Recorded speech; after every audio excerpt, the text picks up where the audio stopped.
Bueno, lo planteaba el delegado presidencial. Conmoción ha causado este martes en Peñaflor la muerte de un niño de solo 11 años de edad en medio de una balacera. Un hecho que refleja el aumento de armas que están en poder de civiles y muchas de ellas están hoy día en manos del crimen organizado. Una lamentable situación que está además directamente relacionado con el aumento de desaparición de armas inscritas que hoy día se dan por extraviadas. Fíjese que en el último año ha subido en un 68%. Queremos profundizar en este tema y para eso vamos a tomar contacto con Francisco Alcorta, él es investigador de Libertad y Desarrollo. ¿Cómo le va, Francisco? Un gusto saludarlo. Hola, buenos días, Davor. Gusto saludarte. Bueno, partamos analizando las cifras. Un 68% ha aumentado el número de armas que han desaparecido. ¿Cuál es su lectura? ¿Por qué ocurre todo esto? Sí, bueno, Davor, tal como lo estábamos viendo, la situación de las armas de fuego es una situación que nos debe alertar y preocupar con urgencia. Tal como se revisó en las cifras que tú mencionaste, en los últimos años las armas desaparecidas, ya sea por extravío o por robo o por hurto, han aumentado considerablemente. Es más, en los últimos 3 años, del total del registro que tiene la DGMN, ha desaparecido un cuarto de las armas. Entonces, eso nos da cuenta de un fenómeno que ha ido en incremento y que también nos puede alertar sobre otros fenómenos subyacentes relacionados al crimen organizado. Ya, pero desde su punto de vista las armas se extravían porque de verdad se pierden, porque hay que poner el beneficio de Eh, la duda, o acá hay un negocio aparte que no no. estamos viendo y que está apareciendo. Efectivamente, el aumento de las cifras no parece indicarnos que la gente está siendo más descuidada, ¿no es cierto? Lo que parece, lo que está ocurriendo es que existe un desvío del mercado lícito de las armas a través de los mismos mecanismos regulares que tiene la ley para que éstas sean desviadas al crimen organizado o a bandas delictuales. Y aquí se utiliza la figura del testaferro, como se ha visto, que es decir, que personas que no tienen antecedentes o que cumplen con los requisitos de la ley puedan adquirir armas de fuego para luego ir a la autoridad fiscalizadora y declararlas como extraviadas, pero en el fondo estas armas lo que están haciendo están siendo desviadas hacia el crimen organizado. Ya, o sea, para entenderlo bien, hay alguien que presta su nombre, su RUT para comprar un arma, para inscribirla y luego la da por extraviada y se convierte en un verdadero palo blanco para el crimen organizado. Tal como tú lo describes. Y estas armas también son, muchas veces este tipo de fenómeno ocurre por encargo o por venta. Existe un mercado negro de las armas que es bastante lucrativo. Recordemos que una pistola Glock, por ejemplo, puede superar el 1.000.000 de pesos. Esto en el mercado negro aumenta mucho más. Entonces, estamos ante un fenómeno que requiere con urgencia ser atacado a través de distintos medios, tal como estábamos escuchando. Ya, y hoy día, Francisco, una persona que da por perdida un arma, que la extravió, no se pregunta mucho cómo se extravió o uno podrá hacer un relato que no sabemos si es verídico o es falso. ¿Esa persona que da por extraviada un arma le pasa algo o la legislación solamente la nota, se convierte en un dato finalmente? Bueno, la persona tiene si en caso de que se le extravíe el arma, tiene que acudir a la autoridad fiscalizadora y dar parte del hecho, pero más allá de eso pasaría a ser parte de una investigación. Entonces la persona, no hay por así decirlo, un castigo real o alguna pena real hacia el extravío del arma. Entonces ahí hay un punto de mejora que podría ser que se aumenten las formas de que tiene la autoridad fiscalizadora de ejercer, no sé, multa u otro tipo de castigo o para las personas que, entre comillas, extravían un arma, ¿no es cierto? Claro. El punto es desincentivar el fenómeno a través de aumentar los costos de esta acción, que Sí, hoy en pero día son bastante bajos. sí, de acuerdo a lo que usted nos dice, es bastante bajo porque en el fondo no pasa nada si a uno se le pierde el arma. Va a Carabineros, da cuenta que se le perdió y chao, y no pasa nada absolutamente. Cuando uno entiende que adquirir un arma, sobre todo cuando uno vive en sociedad, cuando vivimos en comunidad, es una responsabilidad mayor. Es algo que para uno es muy delicado y por eso exige la ley que uno la tenga guardada, bajo llave, que tenga un cierto cuidado.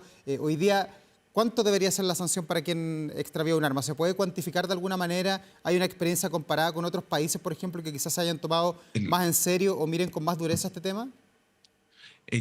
ahí tenemos, por así decirlo, distintos paradigmas. Lo que generalmente se utiliza son penas o multas para las personas que que caigan en esta, ¿no es cierto?, que extravíen un arma. Y entonces también tenemos que preguntarnos cómo incorporar este tipo de acción a nuestra legislación. La ley de armas es una ley que es bastante antigua en nuestra legislación y en mi opinión no está actualizada para los actuales fenómenos delictuales a los que estamos enfrentando, como es el surgimiento del crimen organizado, ¿no es cierto? Pero también tenemos otros fenómenos que no son solo asociados al mercado regular del arma, sino también, por ejemplo, la internación del arma. Nuestras fronteras porosas en cierta forma contribuyen a que aumente el tráfico de armas y, por ejemplo, la evidencia comparada nos da cuenta de que existe una asociación estadísticamente significativa con otros mercados del crimen organizado, por ejemplo, como el tráfico de personas.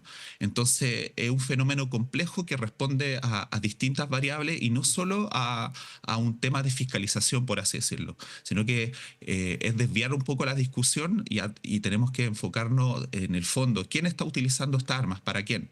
¿Para qué? Y ahí el crimen organizado es el principal responsable, en mi opinión. Claro, hoy día hay más de 74.000 armas que han sido extraviadas en los últimos 20 años y uno ve que el énfasis del gobierno está en este tema y vemos a la ministra Carolina Toá y a las policías muy preocupados de la gran cantidad de armas y balaceras prácticamente todos los días, algunas con consecuencias fatales como la que ocurrió ayer en Peñaflor. Pero lo que uno se pregunta es si está bien enfocado el tema a través de la fiscalización, porque aquí se ha incorporado a las Fuerzas Armadas para fiscalizar las pistolas y los rifles que eventualmente están inscritas. Pero tenemos una buena estrategia como país para salir a buscar las armas que no están inscritas, que probablemente están en poblaciones, en lugares donde la policía circula con poca frecuencia. O sea, por normativa se tiene que establecer un plan anual de fiscalización de armas y esto lo establece la ley que tiene que ser sancionado por el Ministerio del Interior. Y ya la generación de fuerzas de tareas para la investigación o generación de alerta asociada a la temática de armas de fuego ya es bastante antigua. Ya en el año 2019, por ejemplo, se inauguró en el país una unidad de coordinación estratégica en la zona centro enfocada en esto. Por lo tanto, pareciera ser que los esfuerzos no han sido suficientes, tanto en materia de gestión en torno al plan de fiscalización, como también en dotar a otras instituciones, y en eso la Fiscalía cumple un rol fundamental de las herramientas necesarias para combatir este fenómeno. Y en esto quiero ser muy claro de la reducción o la polémica en torno al presupuesto para el Ministerio Público no ayuda a que estos puedan continuar combatiendo los fenómenos complejos asociados al crimen organizado, como es la utilización de armas de fuego. Claro, Francisco, pero el sentido de mi pregunta apuntaba en que hoy día hay más fiscalización para la gente que tiene el arma inscrita y probablemente hay que pensar también que hay buenos ciudadanos que tienen el arma inscrita porque les gusta salir a cazar, porque participan en algún club de tiro y ellos son muchas veces fiscalizados reiteradamente en un año Sí, calendario. Pero ¿qué pasa con la gente que hoy día circula con estas armas que están extraviadas, que pueden haber ingresado por pasos fronterizos y que andan en el mall con una pistola, que andan caminando por las calles con pistola, que van a la playa con sí, algún tipo de arma? ¿Por qué el Estado no va a buscar allí esas armas que están extraviadas o que no conocemos cuál es el paradero? ¿Por qué no hay, no sé, más sí. actividad proactiva de parte de las policías? ¿No se puede hacer Claro. o nos falta más creatividad en este tema? eh, Hay una respuesta de un poco de recurso y también un poco de gestión o creatividad, como tú la denominaste. Efectivamente, tenemos no sé, una situación en torno a la fiscalización que esta apunta mucho como tú mencionas, a las personas que tienen su arma regular y cumplen con toda la normativa y cumplen con todo lo que establece la ley, ¿no es cierto? Esa persona no es el foco, no tiene que ser el foco. Y aquí, por eso, el Ministerio Público o la inteligencia policial cumple un rol fundamental. Y en ese sentido, por ejemplo, saber combinar dónde están ocurriendo los delitos, dónde hay mayor presencia de armas de fuego, con el rol de la fiscalización es fundamental. La tecnología existe. Por ejemplo, en el caso de Chicago, que tenía hace unos años un problema de armas de fuego considerable, ellos incorporaron la tecnología para trazar en qué barrios se ocurrían más disparos, por ejemplo, a través de cámaras con micrófonos que detectaban con inteligencia artificial el sonido de una bala y eso generaba luego una alerta para las policías para que focalizaran su esfuerzo en estos barrios que hay mayor presencia de armas de fuego. Entonces sí, efectivamente tenemos un problema de gestión y de creatividad, como tú mencionaste, que yo creo que hace falta incorporar tecnología y mayor estándares al tema de las armas. Recordemos que hace unos años la Contraloría generó un informe sobre que cierta irregularidad en el registro de las armas a nivel de base de datos que tenía la Dirección General de Movilización, la cual no es una institución que se creó para el combate al crimen organizado, no es una institución policial, ¿no es cierto? Una institución de control. Entonces tenemos que cuestionarnos también cuál es el rol que están cumpliendo nuestras instituciones en torno a la fiscalización de las armas. Ya. ¿Y hay alguna experiencia comparada que de alguna manera nos pueda ilustrar, sobre todo pensando en otros países de América Latina que están experimentando problemas similares? Hemos visto el aumento de los homicidios en México, en Ecuador, que pasó de ser un país con una baja tasa de homicidio a tener una alta tasa de homicidio en los últimos 5 años. ¿Hay algo que nos pueda ilustrar que han hecho otros gobiernos sin importar lo ideológico? Paraguay, Uruguay, Argentina, Perú, Bolivia. ¿Hay algo que ellos hagan que eventualmente uno diga, bueno, Chile podría tomar este buen ejemplo? Claro, los países que tú mencionas han incrementado sus tasas de homicidio y de violencia principalmente por el incremento del crimen organizado. Entonces tenemos que tener claro de que combatir el crimen organizado debe ser el norte de tanto una política de armas, por así decirlo, como también de contramercado ilícito. Y en eso el rol que tiene el Ministerio Público para desmantelar estas bandas es fundamental, porque eso es la única forma de que tú los vas a sacar de las calles, la única forma que tú vas a dejar de que estas bandas o de que el crimen organizado deje de reclutar a menores, o es la única forma. Entonces, el encargado por ley en nuestra legislación de desmantelar a las organizaciones criminales es el Ministerio Público. Por tanto, el rol que tiene la Fiscalía ECO, por ejemplo, es fundamental.